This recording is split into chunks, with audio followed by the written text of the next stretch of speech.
Hola queridos amigos, continuamos este viaje juntos para compartir lecciones extraídas de los evangelios. Ahora estamos con el Evangelio de Marcos y a través del Evangelio de Marcos conociendo más y mejor la persona y la obra de Jesucristo. Como veníamos diciendo, Marcos es un evangelio dinámico que presenta a Jesús constantemente en actividad. Recientemente vimos cómo él llama a un recaudador de impuestos y cómo él responde automáticamente a ese llamado de Jesús, impactado por el mensaje de Jesús, la personalidad de Jesús. Se siente tremendamente atraído por este maestro, por este rabino, que era Dios entre los hombres, mostrando el carácter y el amor de Dios a las personas de este mundo. A continuación, el capítulo 2 del Evangelio de Marcos, luego del llamamiento de Leví, más conocido como San Mateo, nos habla acerca de una pregunta que le hacen a Jesús asociada al ayuno. Y de eso vamos a hablar un poco en esta mañana. El versículo 18 dice: los discípulos de Juan y los de los fariseos ayunaban y vinieron y le dijeron: ¿por qué los discípulos de Juan y los de los fariseos ayunan y tus discípulos no ayunan? Existía la costumbre dentro del fariseísmo en los días de Jesús, que fue también adoptada por los discípulos de Juan, de ayunar. El ayuno dentro del fariseísmo tenía días establecidos. Algunos ayunaban específicamente los martes y los jueves. De ahí que en la parábola del fariseo y el publicano encontramos que el fariseo dice ayuno 2 veces a la semana. Así que el ayuno era una prescripción establecida dentro de las normas y los preceptos que tenían que vivir los fariseos y que también adoptaron los discípulos de Juan. Es interesante notar que cuando nosotros leemos el Antiguo Testamento, descubrimos que no hay ninguna prescripción específica a un tiempo de ayuno permanente o continuo. Había momentos en que Dios invitaba a su pueblo de alguna manera a ayunar, acompañado de un momento de oración, para buscar la presencia de Dios. Pero sí encontramos que había un día oficialmente establecido como un día de ayuno. El día de ayuno era el día del Yom Kippur, el día de la expiación, el día del perdón o día de la purificación también del santuario. Cuando ese acontecimiento se producía, el ayuno sí era una obligación. Así pues, la única prescripción de un día específico de ayuno en el calendario litúrgico judío era el día del Yom Kippur. Pero los fariseos, que pretendían ir más allá de la ley establecida y ser todavía más santos que lo que Dios había mostrado como signos de obediencia, establecieron días semanales de ayuno como algo obligatorio. ¿Cuál era el problema de esta actitud farisaica, que también era seguida por los discípulos de Juan? Que ellos creían que de esta manera eran mejores personas. Creían que por el hecho de ayunar estaban acumulando méritos delante de Dios para obtener la salvación. Y entonces Jesús, ante esta pregunta, responde: ¿acaso pueden los que están de bodas ayunar mientras está con ellos el esposo? Entre tanto que tienen consigo al esposo no pueden ayunar, pero vendrán días cuando el esposo les será quitado y entonces en aquellos días ayunarán. Jesús les está diciendo que mientras Él esté presente no hay necesidad de ayunar, pero anticipándose al momento de su muerte dice: ya vendrán días de dolor, de luto, de tristeza, donde ellos ayunarán. Con esto Jesús nos quiere mostrar que el ayuno está asociado también al luto, a la tristeza, a la pérdida, como una expresión de dolor en la vida de la persona. Cuando uno experimenta el gozo de la salvación, desde este punto de vista, el ayuno no tendría mayor sentido, a menos que nosotros de forma voluntaria busquemos, unido a un tiempo de oración, ayunar. Pero si nosotros estamos con el esposo, con Jesús, y estamos conectados a Él, nuestra vida es una vida de dicha y una vida de gozo. Y no debiéramos jamás plantearnos el ayuno como un camino de salvación. El ayuno no tiene nada que ver con el perdón de nuestros pecados.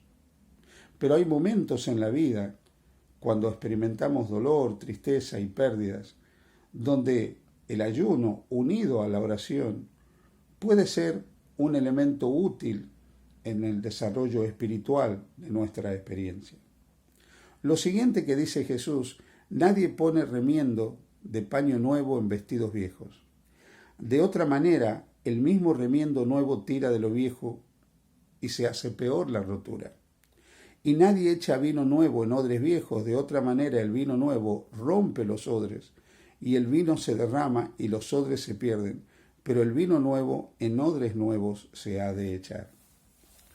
Queridos hermanos, queridos amigos, ¿sabéis que Jesús estaba tratando con personas que estaban acostumbradas a una manera de pensar?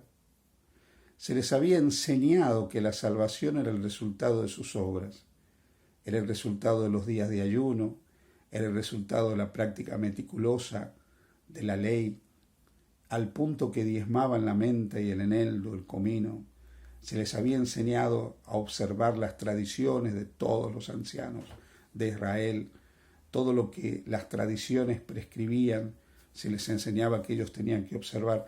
Pero lo triste de todo esto es que lo hacían como un camino de salvación. Ayunaban para salvarse, se mortificaban para salvarse, se privaban para salvarse. De esta manera habían elegido un camino de salvación a través de las obras. Pero ahora se presenta Jesús, el esposo, que quiere que nosotros disfrutemos de la conexión con Él. Quiere que nuestra vida sea una vida alegre, una vida feliz. Y Jesús nos viene a decir que no necesitamos ganarnos el cielo. Pero Él sabe que es muy difícil echar el vino nuevo del Evangelio en los odres viejos del legalismo.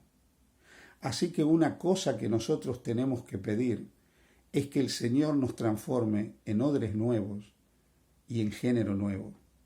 Porque lamentablemente las ideas equivocadas del fariseísmo, del legalismo, de la salvación por obras, llegan a dominar de tal manera nuestras vidas que terminamos leyendo la Biblia en clave farisaica. Y terminamos pensando que debemos hacer un cúmulo de cosas para salvarnos, que debemos mortificar nuestro cuerpo, que debemos ayunar para estar más cerca de Dios, que debemos hacer largas oraciones para ser aceptados por Dios, que debemos cumplir meticulosamente esto o aquello, y muchas veces nos imponemos cargas que ni el mismo Dios pretende que nosotros asumamos en nuestras vidas. Así pues, lo que nosotros necesitamos es ser transformados en odres nuevos, en género nuevo, para que el vino nuevo del Evangelio de Cristo, el género nuevo del plan de salvación que Jesús desarrolló, vivió y cumplió a favor de nosotros, podamos integrarlo a nuestras vidas. Necesitamos ser odres nuevos que puedan contener el mensaje de amor, de misericordia y de compasión de Dios que nos dice que nos ama. Necesitamos ser género nuevo para poder ser un género que pueda retener las enseñanzas del Evangelio de Cristo. Necesitamos en realidad renovarnos, no quedarnos con las viejas ideas legalistas, farisaicas, que nos han controlado la vida, que nos han manejado la vida. Muchos de nosotros, cuando hemos sido formados o instruidos para entrar a la denominación a la que pertenecemos, se nos ha puesto una cantidad de preceptos y cargas, mostrándonos que el camino al cielo pasa por el cumplimiento de determinadas obligaciones, cuando en realidad el único camino al cielo, el único puente para llegar al cielo es la cruz de Jesucristo. El único puente a través del cual podemos sortear la brecha, el abismo que hay entre el pecado y el cielo, es la cruz del Calvario. Solamente los que pasan por ese puente llegan al cielo. No debemos, por lo tanto, portarnos bien para ganar la salvación. El ayuno, las oraciones, nuestras buenas obras forman parte de nuestra vida santificada, pero nunca deben ser un instrumento de salvación. Confía en Jesús. Deja que la cruz de Cristo te lleve al cielo y disfruta de la vida con Él. Que el Señor te bendiga. Feliz día junto a Jesús.